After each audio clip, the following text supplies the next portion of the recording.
Depois de 20 anos morando juntos, meu marido pediu uma separação temporária.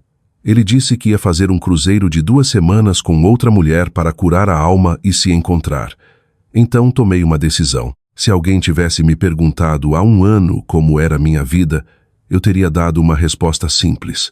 Estável, previsível, talvez um pouco desgastada nas bordas, mas sólida. Morávamos em um bairro tranquilo nos arredores de São Paulo.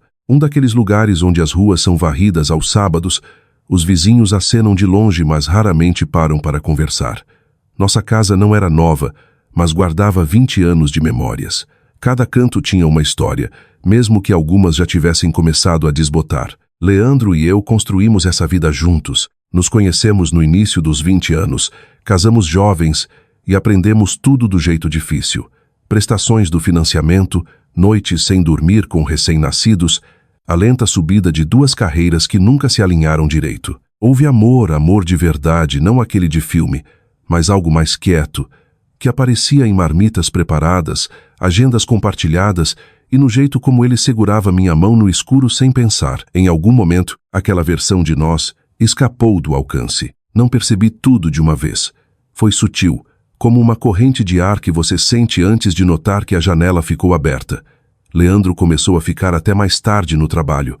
No começo fazia sentido, a empresa dele estava em reestruturação e todo mundo estava sob pressão. Depois veio a academia, o interesse repentino pela aparência, as camisas novas que ainda tinham as marcas da embalagem. Ele dizia que só queria se sentir melhor, mais saudável, mais ele mesmo. Eu acreditei. É o que se faz quando se passa 2 décadas confiando em alguém. Preenche os espaços com bondade. A noite em que ele me contou era uma terça-feira. Nada especial. Eu tinha acabado de ligar a lava-louças e o zumbido dela enchia a cozinha com um ruído constante e reconfortante. As crianças estavam lá em cima. Letícia estudava para uma prova de biologia e Heitor provavelmente fingia fazer lição enquanto rolava o celular.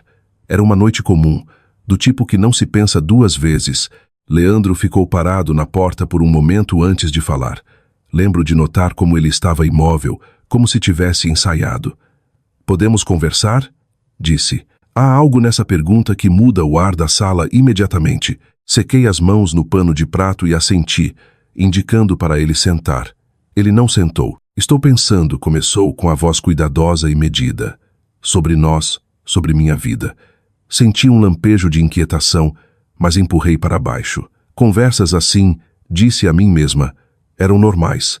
As pessoas checavam, reavaliavam. Era o que casamentos longos exigiam. "Acho que preciso de um espaço", disse ele. Esperei, esperando mais contexto, algo mais suave. Não veio. "O que você quer dizer com espaço?" perguntei. Ele soltou o ar como se tivesse prendido a respiração. "Uma separação. Temporária. Só um tempo para organizar as coisas." A palavra separação caiu entre nós, pesada e estranha, como um móvel que não pertencia à sala. "Certo", disse devagar. "E como exatamente você vê isso funcionando?" Foi então que ele contou. Disse que tinha reservado um cruzeiro de 2 semanas pelo Caribe. Falou casualmente, quase como se mencionasse uma viagem de negócios. Depois de uma breve pausa, acrescentou a parte que fez tudo girar. "Ela vai também." Corrigiu-se rápido. "Uma amiga." "Uma amiga." Olhei para ele, esperando que se corrigisse, que risse, que dissesse que era uma piada terrível. Não disse. "Que tipo de amiga?" perguntei, com a voz firme de um jeito que me surpreendeu. Ele mudou o peso do corpo, evitando meus olhos. "Alguém com quem tenho conversado." "Ela me entende." "Não é." Hesitou, escolhendo as palavras com cuidado. "Não é o que você está pensando. Há um momento em que algo dentro de você ou quebra ou endurece." Senti o segundo. "Então vamos esclarecer", disse. "Você quer uma separação para poder fazer um cruzeiro de 2 semanas com outra mulher." Ele estremeceu levemente, como se a clareza das minhas palavras tornasse mais difícil se defender. "Preciso me encontrar", disse. "Faz tempo que me sinto perdido. Isso não é sobre te machucar, é sobre eu organizar as coisas. Curar. Reiniciar. Curar." A palavra ecoou na minha mente, absurda e fora de lugar. "E essa mulher ajuda nisso?" perguntei. "Não é assim", insistiu, embora a voz faltasse convicção. "Ela só me entende. Tem uma conexão." Uma conexão. Quase ri, mas o som ficou preso na garganta. O que acontece depois do cruzeiro? Perguntei. Ele hesitou de novo.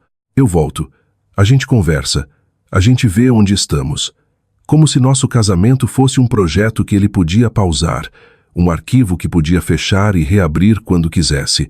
E você espera que eu simplesmente espere? Perguntei. Ele não respondeu de imediato, o que já era resposta suficiente. Não estou pedindo que você faça nada, disse finalmente. Só preciso que você entenda. Entender? Olhei para ele, olhei de verdade, procurando o homem com quem passei 20 anos. Ele ainda estava lá fisicamente, mas algo essencial havia mudado.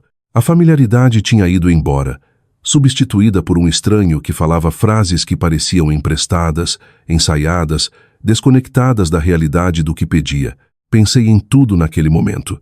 Os anos que investimos, as crianças lá em cima que ainda acreditavam que o mundo delas era estável, a casa ao nosso redor construída na suposição de permanência. E então percebi algo simples, algo que cortou todo o ruído. Ele já tinha tomado a decisão. Isso não era uma conversa, era um anúncio. Certo, disse. Ele piscou, surpreso. Certo. Sim, repeti, com a voz calma, quase distante. Se é isso que você precisa. O alívio tomou o rosto dele, rápido e inconfundível. Doeu mais que qualquer coisa que ele havia dito. Eu sabia que você entenderia, disse baixinho. Não, pensei. Você só esperava que eu não lutasse. Ele começou a falar então sobre logística, prazos, como poderíamos lidar com isso de forma madura. Assenti onde era apropriado, absorvendo os detalhes sem realmente me envolver. Minha mente já tinha ido para outro lugar, mais quieto e muito mais focado. Quando ele terminou, houve uma longa pausa. Vou viajar na sexta, disse. 3 dias. Tão cedo? Perguntei. Ele assentiu. Já está reservado. Claro que estava. Ficamos ali por um momento. O espaço entre nós, cheio de tudo que tinha sido dito e tudo que não. Vou ver as crianças, disse.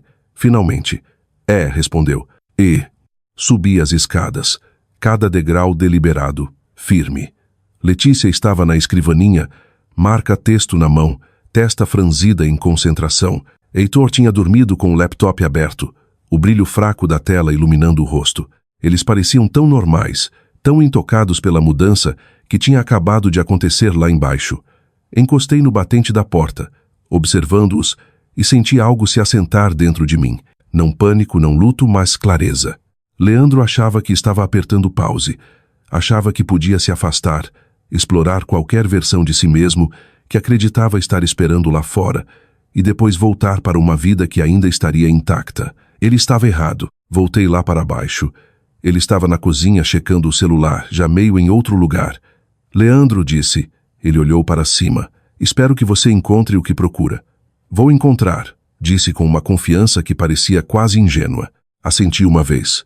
Eu também. A casa estava quieta na manhã seguinte, mas não era o tipo de quietude a que eu estava acostumada. Parecia mais afiada, mais definida, como se cada som tivesse bordas. O tic-tac do relógio no corredor, o zumbido da geladeira, o rumor distante do trânsito além do condomínio. Tudo parecia mais alto, mais presente, como se o mundo tivesse se deslocado levemente do eixo e esperasse para ver o que eu faria em seguida. Leandro saiu cedo, mais cedo que o normal. Disse que tinha coisas para encerrar no trabalho antes da viagem. Não demorou, não tentou suavizar o que tinha colocado em movimento na noite anterior. Houve uma breve pausa constrangedora na porta, do tipo que as pessoas têm quando não sabem que versão de adeus é apropriada. Depois pegou as chaves e saiu. Assim, simplesmente, fiquei na cozinha por um longo momento depois que a porta fechou, a mão apoiada no encosto da cadeira, a mente estranhamente calma. Esperava algo mais barulhento dentro de mim, raiva, luto, confusão, mas o que senti foi algo mais frio, mais limpo. Foco. Servi uma xícara de café, sentei à mesa e abri o laptop. A luz do sol que entrava pela janela caía sobre a superfície, iluminando os pequenos arranhões e imperfeições acumulados ao longo dos anos. Percebi, não pela primeira vez, quanto da minha vida tinha sido gasto mantendo as coisas, fazendo-as funcionar, alisando arestas, garantindo que tudo se mantivesse unido. Aquela parte da minha vida tinha acabado. Digitei devagar no começo, depois com clareza crescente. Advogada de família perto de mim. Os resultados apareceram imediatamente: lista de nomes, avaliações, endereços de escritório. Era tudo muito comum, quase mundano. E ainda assim parecia pisar em um caminho que tinha sido invisível até então. Escolhi uma com boas avaliações, alguém que parecia prática em vez de agressiva. Não queria teatro. Queria precisão. Quando liguei, minha voz não tremeu. Gostaria de agendar uma consulta, disse. Tinham vaga naquela tarde. O escritório de advocacia ficava em um prédio baixo e moderno, a uns 15 minutos de distância, entre uma clínica odontológica e uma consultoria financeira. Era o tipo de lugar para onde as pessoas iam quando algo na vida precisava ser reestruturado, formalizado, oficializado. O nome dela era Dra.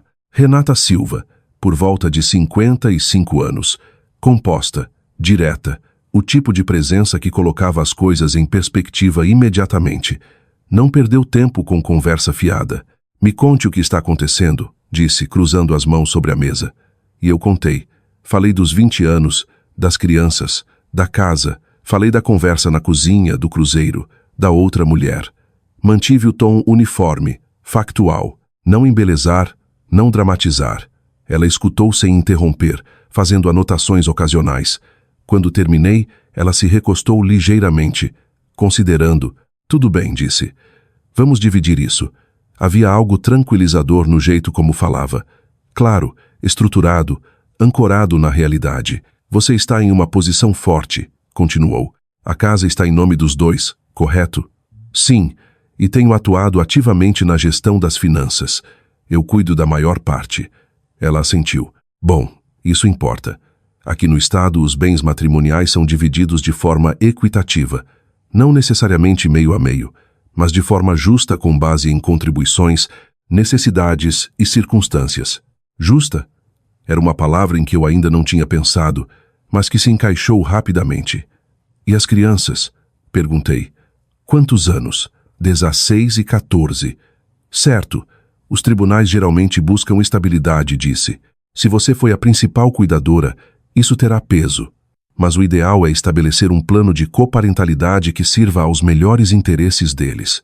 Assenti, absorvendo tudo e o timing. Perguntei se queria seguir rápido. Ela deu um pequeno olhar cúmplice. Você pode entrar com o pedido a qualquer momento. Como seu marido está prestes a viajar por 2 semanas, isso te dá uma janela para colocar as coisas em movimento sem interferência imediata. Uma janela. A palavra ecoou na minha mente. E a casa? Perguntei. Se os dois concordarem, pode ser vendida, disse. Se não, o tribunal pode determinar. Mas, dadas as circunstâncias, uma venda voluntária costuma ser mais limpa. Menos conflito, menos atrasos. Limpa, menos conflito. Tudo soava quase gerenciável. Tem mais uma coisa, acrescentou. Seja o que você decidir, certifique-se de que é algo que possa sustentar a longo prazo. Isso não é sobre reagir emocionalmente.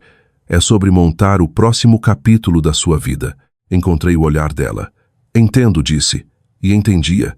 Quando saí do escritório, o ar lá fora parecia diferente, mais fresco, mais afiado, como se algo tivesse mudado internamente e o mundo se ajustasse para combinar. Sentei no carro por um momento, mãos no volante, e deixei tudo se assentar.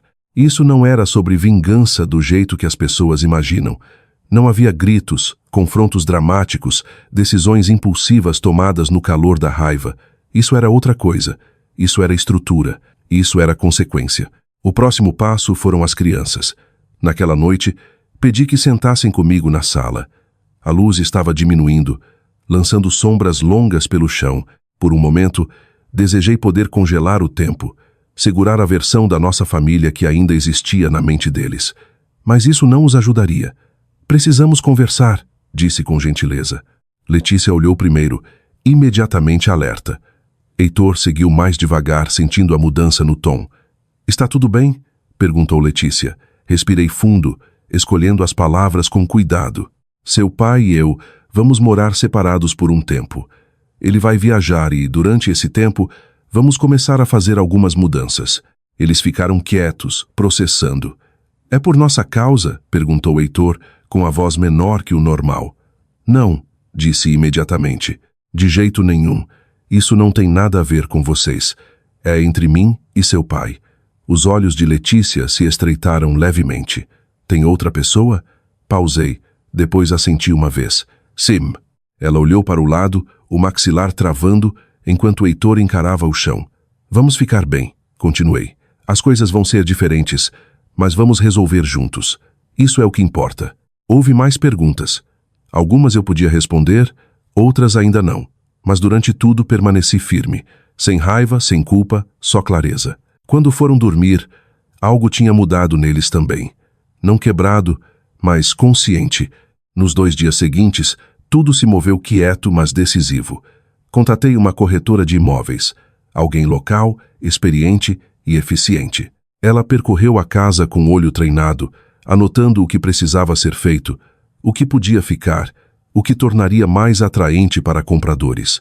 Vai vender rápido, disse. O mercado está forte agora. Bom, assinei o contrato de exclusividade. Depois vieram os detalhes práticos, documentos, agendas de contas. Organizei tudo, criando pastas, fazendo cópias, garantindo que nada me pegasse desprevenida. Leandro andava pela casa como um hóspede arrumando as malas para a viagem, mencionando ocasionalmente algo logístico, como se coordenássemos uma ausência rotineira. Não havia menção ao que aconteceria quando voltasse. Ele não perguntou o que eu estava fazendo. Não notou a mudança. A manhã de sexta chegou mais cedo que o esperado. A mala dele estava junto à porta, o carro ligado na garagem. As crianças se despediram, educadas mas distantes. Ele as abraçou, demorou um momento, depois se virou para mim. Ligo quando chegar, disse. Não precisa, respondi. Ele hesitou, procurando no meu rosto algo, emoção, resistência, qualquer coisa que confirmasse que era real. Estou falando sério, disse. Vamos resolver isso. Assenti. Sim, disse. Vamos. Ele entrou no carro, saiu da garagem e desapareceu na rua. Observei até o carro sumir, depois fechei a porta. A casa parecia diferente imediatamente, mais vazia, mas também mais clara. Virei, olhei ao redor para as paredes, os móveis, a vida que construímos ali. E então peguei o telefone. Oi, disse quando Renata atendeu. Estou pronta para seguir em frente. A primeira oferta chegou em menos de 48 horas. Era cedo no domingo de manhã quando meu celular vibrou no balcão da cozinha, a tela acendendo com notificação da corretora. Eu esperava interesse. Ela tinha confiança no mercado, mas a velocidade ainda me pegou de surpresa. Por um breve momento, só encarei a mensagem, o café esfriando na mão, como se aceitar tornasse tudo irreversível. Depois abri. Uma oferta limpa, ligeiramente abaixo do pedido, mas forte. Poucas contingências, prazo de fechamento flexível. Real. Soltei o ar devagar, sentindo o peso se assentar. Isso não era mais teórico. Não era planejamento, preparação ou imaginar resultados diferentes. Isso estava acontecendo. Liguei primeiro para Renata. É uma boa oferta, disse ela depois de revisar os detalhes. Dadas as circunstâncias, recomendo aceitar ou fazer um contra-ataque leve. O importante é manter as coisas andando. Manter as coisas andando. Isso tinha se tornado meu mantra silencioso. Não pensei demais. Não protel, nem duvidei. Fiz um pequeno contra-ataque razoável, estratégico, e naquela mesma tarde foi aceito. Assim, a casa onde vivemos por 20 anos estava sob contrato. Contar para as crianças foi mais difícil que o esperado.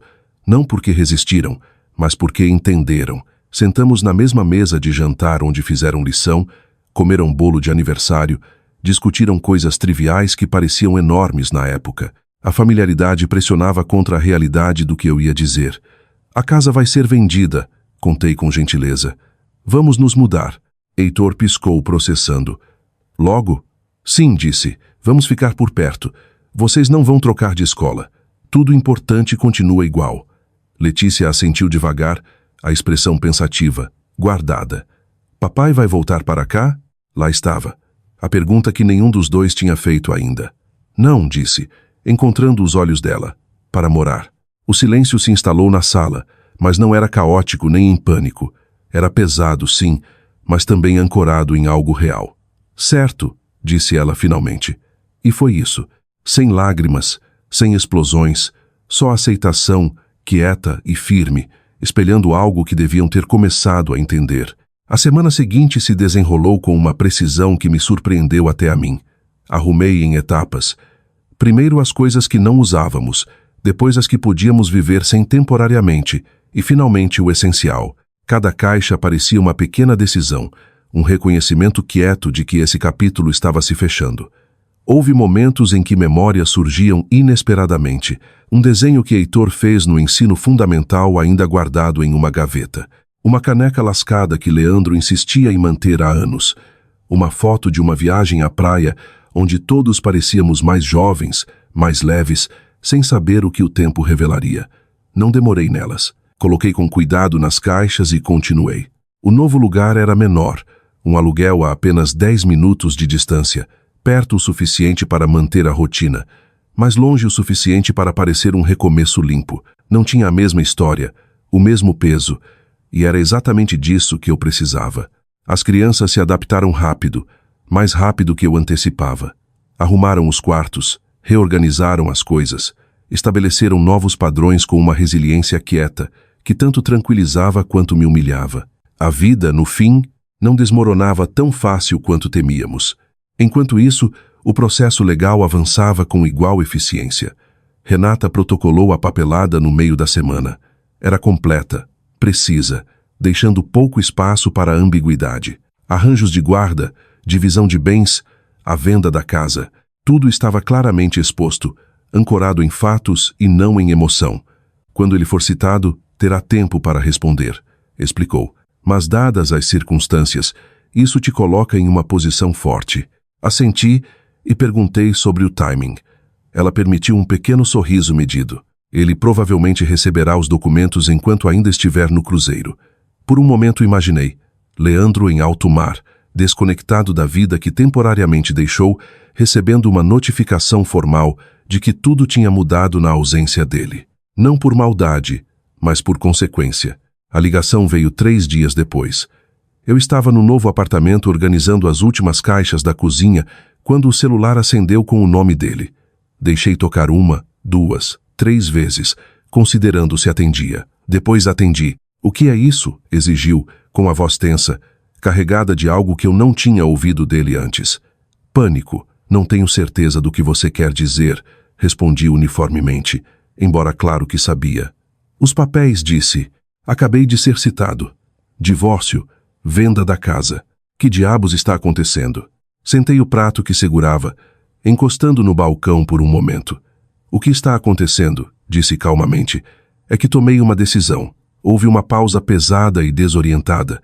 "Você não pode simplesmente fazer isso sem falar comigo", disse, a voz subindo. A gente concordou que era temporário. "Não", corrigi baixinho. "Você decidiu que era temporário." "Isso não é justo", rebateu. "Eu disse que precisava de espaço. Disse que íamos resolver quando eu voltasse.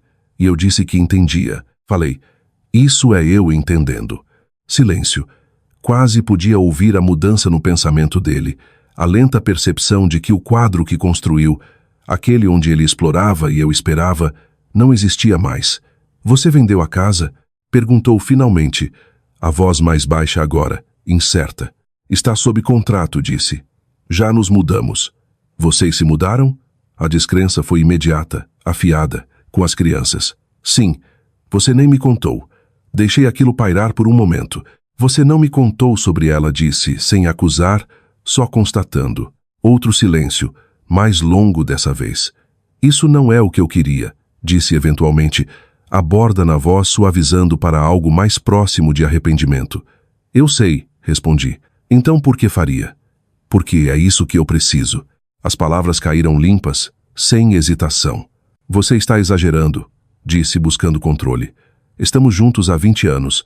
Você vai jogar isso fora por um erro." Quase sorri com aquilo. "Isso não foi um erro", disse. "Foi uma escolha. Uma série de escolhas." "Isso não é justo", repetiu, embora soasse mais fraco agora. "Justo não significa confortável", disse. "Significa honesto." Ele soltou o ar bruscamente, o som crepitando na linha. "Onde vocês estão?", perguntou. "Por perto", disse.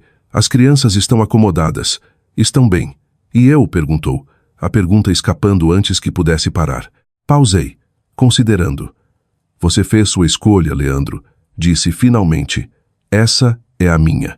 Depois que a ligação terminou, fiquei ali por um longo momento, o silêncio do apartamento se assentando ao meu redor. Não houve onda de triunfo, nem surto de vindicação, só uma sensação firme e ancorada de conclusão. Nem tudo estava resolvido, nem tudo era fácil, mas algo fundamental tinha mudado. Ele saiu achando que podia pisar fora da vida dele, explorar algo novo e voltar quando conviesse. Em vez disso, saiu e descobriu que a vida que deixou para trás continuou sem ele. Uma semana depois, ele voltou. Não para nossa casa, ela já não nos pertencia, mas para uma realidade que não antecipara. Entrou em um hotel, contatou as crianças, tentou juntar o que restava. Marcamos um horário para ele vê-las, mantendo neutro, estruturado, focado nas necessidades delas e não nas dele. Quando o vi novamente no estacionamento do apartamento, ele parecia diferente, não fisicamente, não de forma dramática, mas havia uma mudança na postura, na expressão, no jeito de se portar menos certo, mais consciente. Não achei que você realmente fosse levar adiante, admitiu baixinho. Encontrei o olhar dele, firme e calma. Esse foi o problema, disse. Os dias depois que ele voltou não pareciam resolução. Pareciam ajustes lentos, irregulares e inevitáveis, como aprender a andar em uma sala onde os móveis foram rearrumados sem aviso. Não voltamos a nada que lembrasse nosso antigo ritmo. Aquela versão da vida já tinha sido desmontada peça por peça de formas legais, emocionais e irreversíveis. Em vez disso, o que restou foi algo mais estruturado, mais deliberado. Agendas de coparentalidade, ligações marcadas, visitas combinadas e conversas que agora exigiam intenção em vez de hábito. A primeira vez que ele viu as crianças depois do cruzeiro foi em um lugar público, como combinado. Um pequeno café perto do Parque Território Neutro, nada que pertencesse ao passado. Não fiquei. Não havia razão. Isso não era reconciliação. Era responsabilidade. Mas notei ele quando saí. Parecia cansado de um jeito que o sono não consertava. A venda da casa fechou mais rápido que o esperado. O mercado continuou forte e o comprador queria transição rápida. A papelada passou pelos advogados sem atrito e, em poucas semanas, o lugar que chamamos de lar por 2 décadas já não nos pertencia. Quando passei de carro por lá uma tarde, diminuí a velocidade sem querer. O gramado da frente já tinha sido aparado pelos novos donos. Um carro diferente estava na garagem. As cortinas da sala tinham mudado. Parecia familiar e estrangeiro ao mesmo tempo. Não senti tristeza exatamente. O que senti foi distância.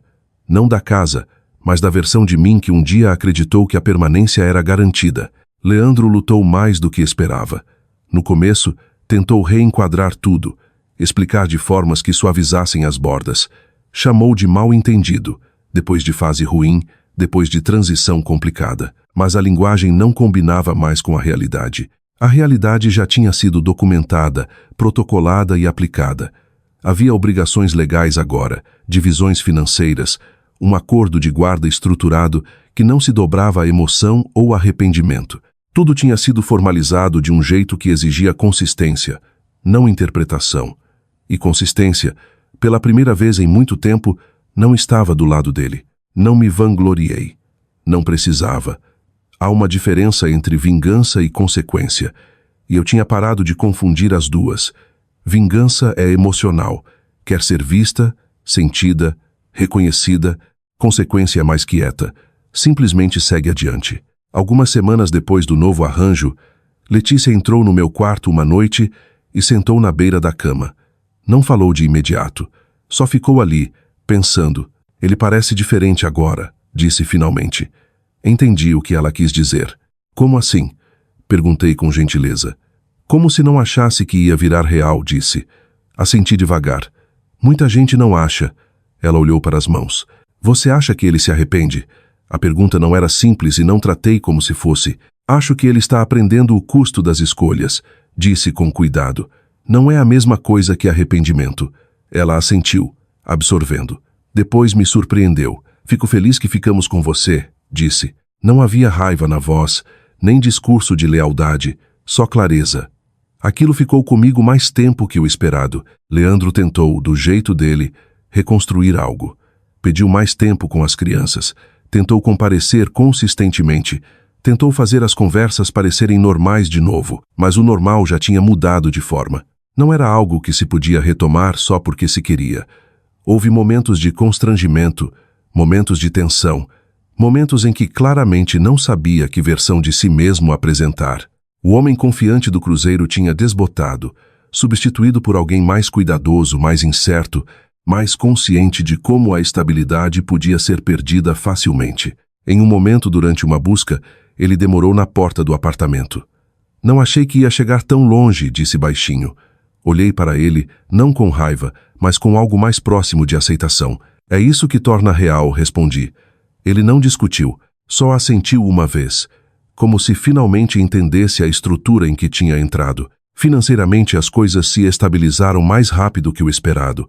Vender a casa me deu clareza e liquidez. O novo apartamento era gerenciável. O acordo legal, embora não simples, seguiu um quadro previsível. Nada era caótico, nada era imprevisível mais. E isso em si parecia um tipo de paz. Não felicidade, não vitória, só ordem. A parte mais difícil não foi a raiva, nem mesmo a decepção. Foi ver alguém perceber tarde demais que liberdade e consequências muitas vezes chegam no mesmo momento, mas só uma delas parece escolha. Leandro quis uma separação para se encontrar. O que encontrou foi a distância entre intenção e resultado, e não havia cruzeiro longo o suficiente para desfazer isso. Uma noite, depois que as crianças dormiram, sentei sozinha no silêncio do apartamento. A cidade lá fora estava calma, distante e diferente. Pensei em tudo o que tinha acontecido. A conversa na cozinha, o escritório da advogada, as assinaturas, as caixas de mudança, as ligações que mudaram tudo sem levantar a voz. Nada disso tinha sido barulhento, e ainda assim, tudo tinha mudado. Não senti que tinha ganhado nada. Esse não era o ponto. Eu simplesmente tinha parado de me perder nas decisões de outra pessoa. Alguns dias depois, Leandro e eu nos encontramos brevemente para finalizar um detalhe pendente pessoalmente.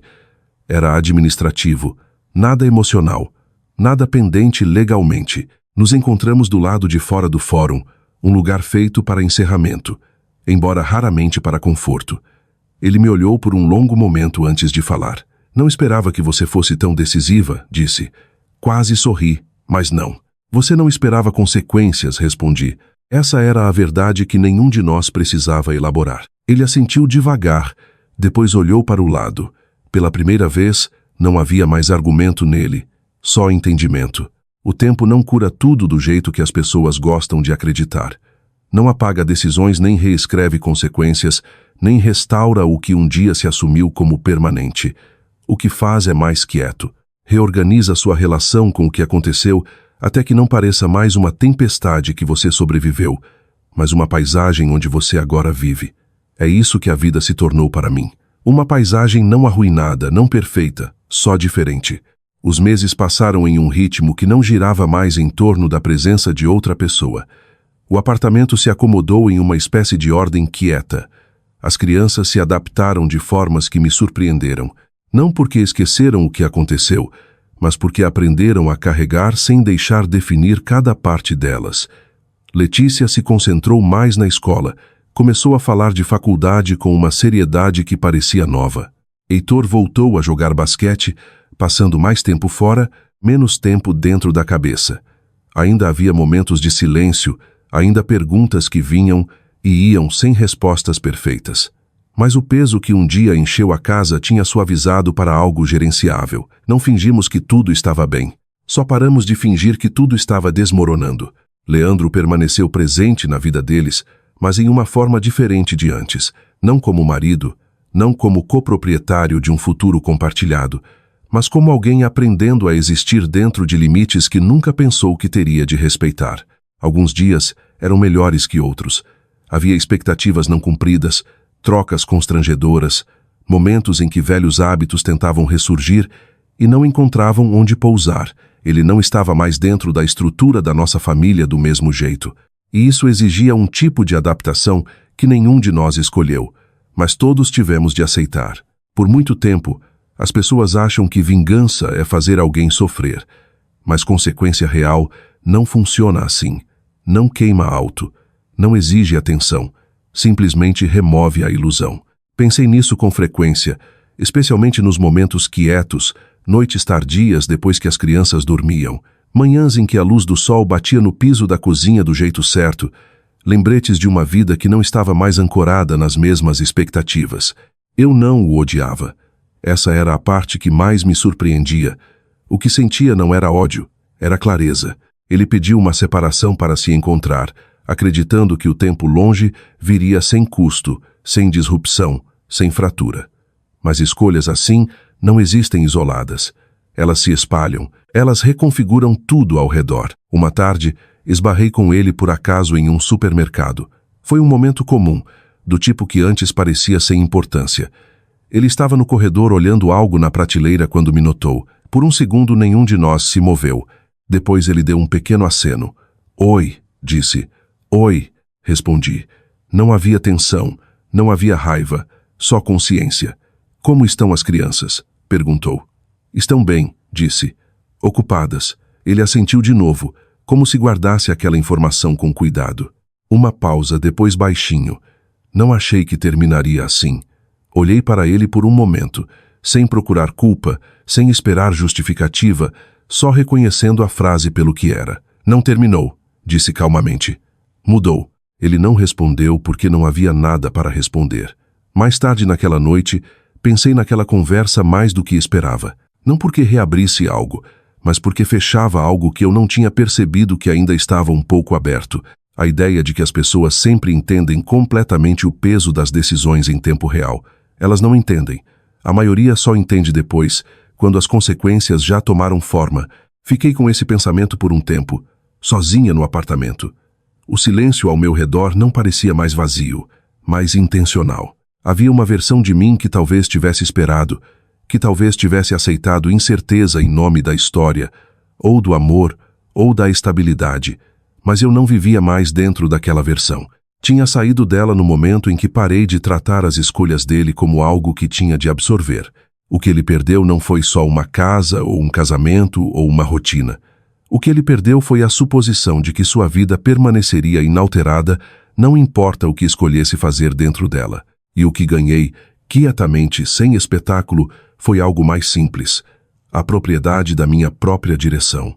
Existe um tipo de justiça que não precisa de testemunhas, não precisa de aplausos, nem mesmo precisa de reconhecimento. Só precisa que a verdade se desenrole sem interferência. E foi isso que aconteceu aqui. Se esta história fez você refletir, não guarde só para si. Compartilhe com alguém que precisa ouvir. E se quiser mais histórias sobre escolhas reais, consequências reais e momentos humanos reais que ficam com você muito depois que terminam, assine e permaneça conectado, porque às vezes a verdade é a única coisa que realmente muda tudo.